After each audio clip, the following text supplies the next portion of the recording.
Okay, let's go to the second etude. Did anyone recognize this etude?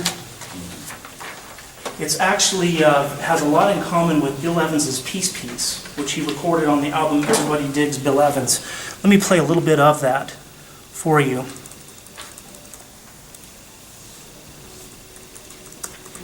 It's a great record. That's his second album as leader.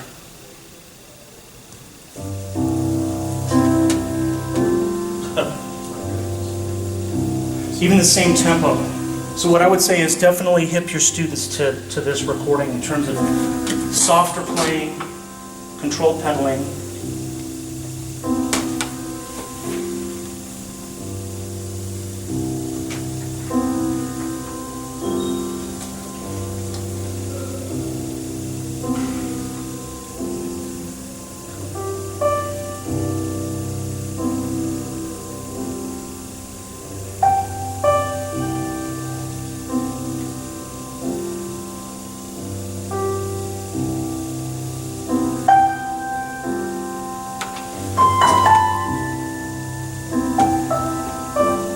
Okay, so that would be a great resource, and I wrote down that album on the second page here.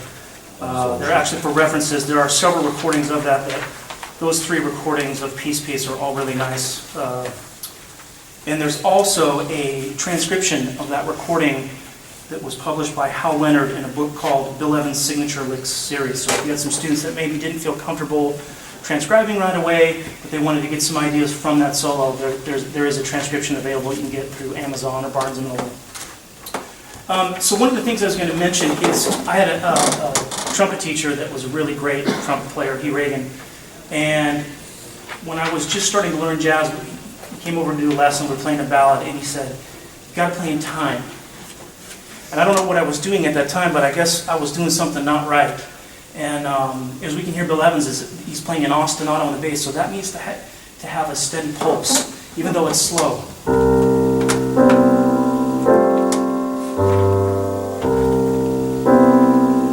Maybe bring out the melody.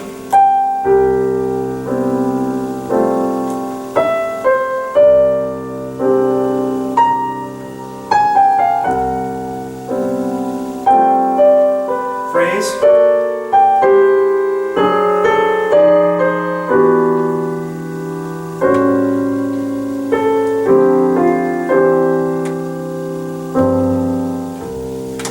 So maybe have your students shape some of those phrases in there.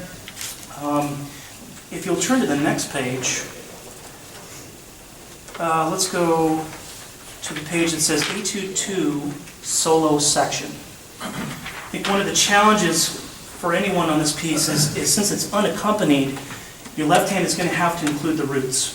And part of the jazz tradition from players like Teddy Wilson, Earl Hines, is the use of tenths, and that probably comes out of ragtime and stride piano as well from players like Fats Waller. Even in a ballad, you're going to see the use of tenths through modern players, such as one of my favorite players, Mulgrew Miller, uses tenths. So I'll play the left hand here until we get to measure 5. And in terms of the pedaling scheme, it's pretty simple. I would pedal on beats 1 and 3. But then if I'm soloing, if I'm playing faster rhythms, I might pedal on every beat or no pedal. Okay, but here I wrote the pedal outs to change on beats 1 and 3. So here's the left hand.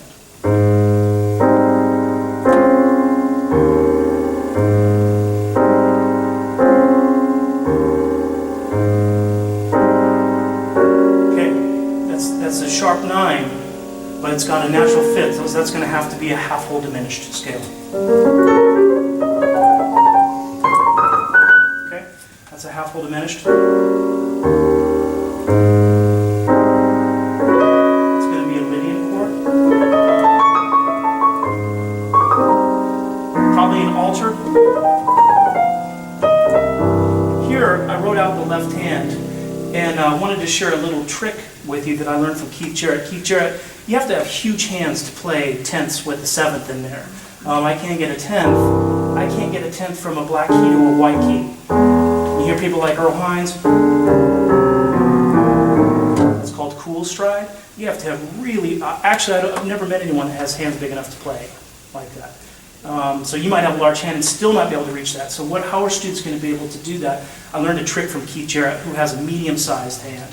And what he'll do is he'll play one of the outer notes, and he'll hold down the middle note and use that as a pivot. And what that does is it, without rolling chords, which slows you down, it enables you to play seamlessly and still establish time. So let me play here. This is example 1 in the 5th measure.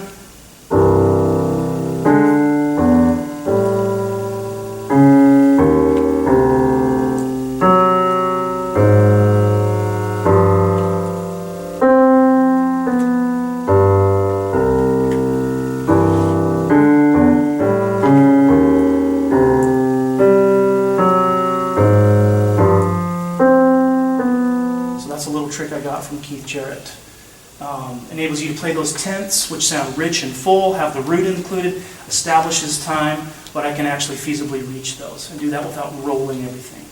Also, I wrote in the chord scale theory there, just as a quick reference above the chords.